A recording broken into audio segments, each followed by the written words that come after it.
No. Doc, you said these were going to be ink blots. These are all just pictures of my grandpa naked playing the tuba. None of this is helping me answer my fundamental question. Why can't I stop playing TI Yahtzee?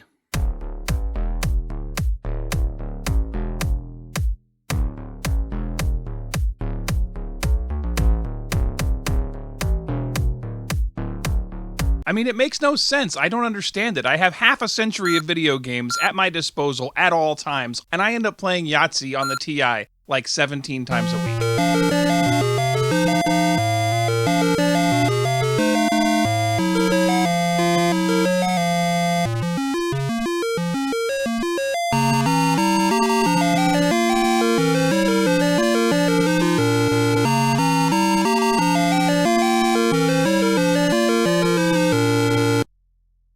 Yahtzee on the 99.4a came about through TI's partnership with Milton Bradley. The century-old board game company had been mulling over its own home computer system and did end up releasing a primitive early handheld game called the Microvision. Their in-house titles eventually became TI 99.4a cartridges, packaged as Game Vision properties until TI redesigned them to fit their own line. These included Zero Zap, Connect 4, Hangman, Blasto, and Yahtzee, their take on the popular post-World War II dice game. Yahtzee provided something that was still a novelty that early in computer gaming, an AI opponent doing a reasonably good job interpreting the same rules as the human player. After all, if a home computer could be made to play chess or draw poker, the formula for sorting and picking dice to create hands shouldn't be too big a challenge. And games like this attracted home computer buyers who weren't necessarily arcade gamers. They may have bought their computer to crunch numbers or process words, and they had no interest in blasting aliens or eating dots, but a friendly, familiar game of Yahtzee with their new electronic pal after a long day at work was a nice bonus. Other than the jaunty theme music, a hallmark of Milton Bradley's games, there wasn't a lot of flash to the presentation. And there doesn't need to be. Given the 32-column text limitation, they got the scorecard on screen with a minimum of hassle, and the mechanics of rolling, picking dice, and navigating that scorecard are pretty intuitive. So yes, Yahtzee's a great game, still popular today, and the 99.4a version of it is kind of a sleeper hit, a solid, dependable workhorse of the catalog and an important title in the computer's early success. But none of this explains why I personally have played it non-stop for half my life. There are so many nights when I'm about to go to bed, telling myself the day is over, and the next thing I know, I'm firing up the browser-based JS99er emulator and kicking off a tournament of half a dozen games. It doesn't seem to translate to any other version of Yahtzee for me.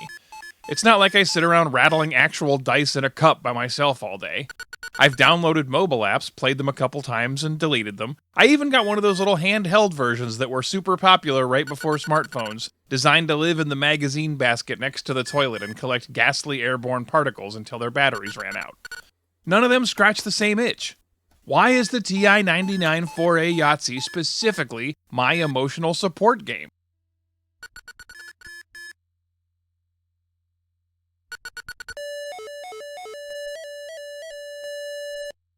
I'm sure a lot of it is just familiarity. The sound, the text, the graphics, even the arrow keys being ESDX. That's all just comfort food for my subconscious. And even if I'm playing a mindless dice game when I should be working on my own code or exploring some new unfamiliar side of my 99.4a, playing the TI version makes me feel like I'm still doing a retro thing, which technically I am.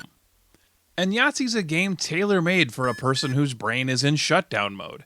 There's some skill and strategy, I guess, a little bit, but let's face it, it's a pretty reactive game with a lot of random happenstance. And 50% of your time is spent watching the computer do its bare minimum to attach a score to the roll of the dice. It's a great game for right before bed. I think what really hooked me is the tournament mode. Now this isn't the challenge mode, option 2 at the beginning menu. Challenge mode just gives each player the same initial dice roll and makes you try to outthink your opponent. It's not much of an option. Tournament mode just means you can hit redo, or function 8, at the end of the game, and when it starts over, it carries your score over. So at the end of the next match, you see your cumulative total. And you can do this as many times as you want. I have been known to play to 1,000 points, either all in one sitting if it's bedtime but I'm not that tired yet, or gradually over the course of the day playing one match after each thing crossed off the to-do list as a little treat. And just a quick side note, do you see this bullshit right here? I put a 0 in my large straight category 2 turns ago, and then all of a sudden I magically roll a large straight out of nowhere. This happens often enough that I'm fairly convinced some evil son of a bitch at TI put this into the game on purpose.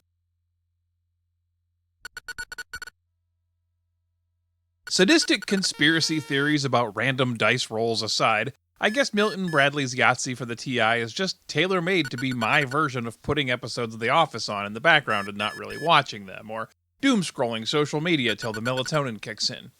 It's an enjoyable, low-watt experience that keeps me connected to the retro world I love and doesn't ask me to do a lot of heavy lifting mentally. What's your emotional support game? Drop it in the comments and let me know I'm not alone here.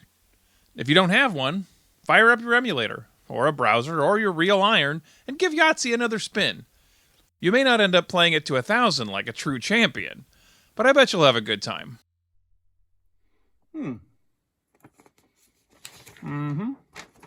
Oh, hey. Oh, hey, didn't see you there. That's our episode. Please hit subscribe down at the bottom. Like the video if you had a good time, and we'll see you next Friday right here in the War Room.